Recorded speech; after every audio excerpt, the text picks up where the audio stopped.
The Roman Empire was powerful. Its armies ruled nations, its emperors demanded loyalty, and its gods were worshipped from Britain to the deserts of Africa. Yet beneath that mighty empire, another kingdom was quietly growing, the kingdom of Christ. In the 3rd century, while fear gripped many believers during fierce persecutions, the Bishop of Rome made a bold decision. He chose a faithful missionary named Denis, known in Latin as Dionysius, and sent him north into Gaul, modern-day France. The mission was dangerous. The city of Paris, then called Lutetia, was filled with pagan temples and Roman officials who viewed Christianity as a threat. Many missionaries had already failed. Some never returned, but Denis did not hesitate. With only the gospel in his heart and two faithful companions, Rusticus and Eleutherius, he crossed forests, rivers, and mountains, preaching Christ wherever he went. Every village heard a message unlike any before. There is only one true God, who became man in Jesus Christ, died for our salvation, and conquered death forever. Some laughed, some threatened him, but many listened. The sick were prayed over, families abandoned idols. Secret gatherings of Christians began to multiply throughout the region. Soon, the tiny Christian community in Paris had a bishop, priests, and believers willing to risk everything for Christ. As the church grew, so did the anger of Roman authorities. The governor ordered Denis to appear before him. Standing in chains, the old bishop refused to offer sacrifice to the Roman gods. Instead, he calmly declared, "My life belongs to Jesus Christ. You may destroy this body, but you cannot destroy the soul that belongs to God." The governor offered him wealth. Denis refused. He promised freedom. Denis refused again. Finally came the threat every Christian feared: renounce Christ or die. The courtroom fell silent. Denis looked toward heaven. His answer echoed through history: "I have already died with Christ. Nothing you do can separate me from him." The sentence was immediately pronounced: death, not only for Denis but also for his loyal companions. As soldiers dragged them through the streets of Paris, Christians watched from hidden windows, praying with tears. No one knew that what was about to happen would become one of the most extraordinary stories in Christian history, a story that would inspire millions for nearly 2,000 years. The journey to the execution hill had begun, and heaven itself was watching. The execution site was a lonely hill outside Paris. Today it is known as Montmartre, the Mountain of the Martyr.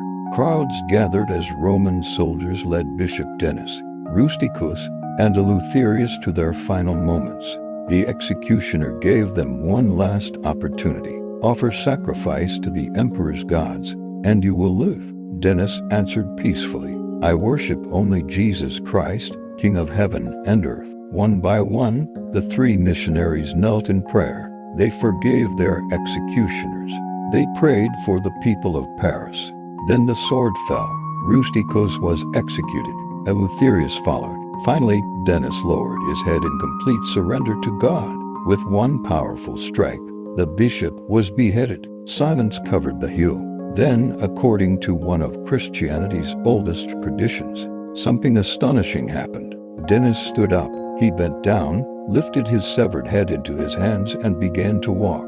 The soldiers froze in terror. The crowd scattered in fear. Yet, Denis calmly walked several miles while praising God and proclaiming the gospel. Wherever he passed, people fell to their knees.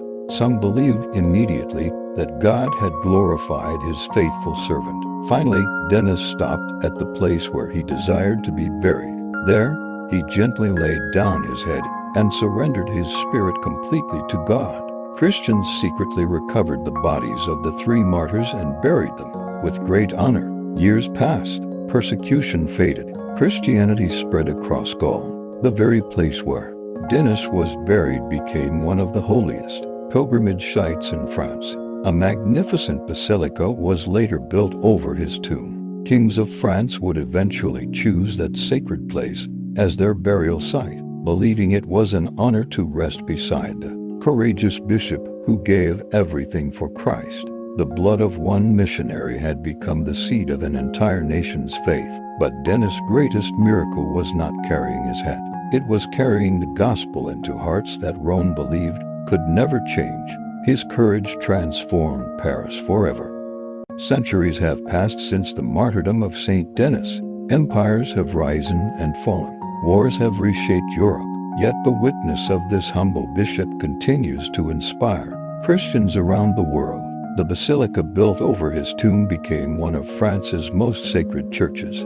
Pilgrims traveled from distant lands to pray there, remembering the shepherd who chose faithfulness over fear. Artists painted him carrying his head not to glorify a miracle, but to symbolize a truth greater than death itself, that nothing can silence the gospel. Whether the ancient tradition of his posthumous walk is understood literally or symbolically, the Church has always honored Denis as a courageous martyr whose unwavering faith changed history. His life reminds us that true victory is not found in avoiding suffering but in remaining faithful to Christ through it. When the Roman Empire demanded compromise, Denis chose conviction.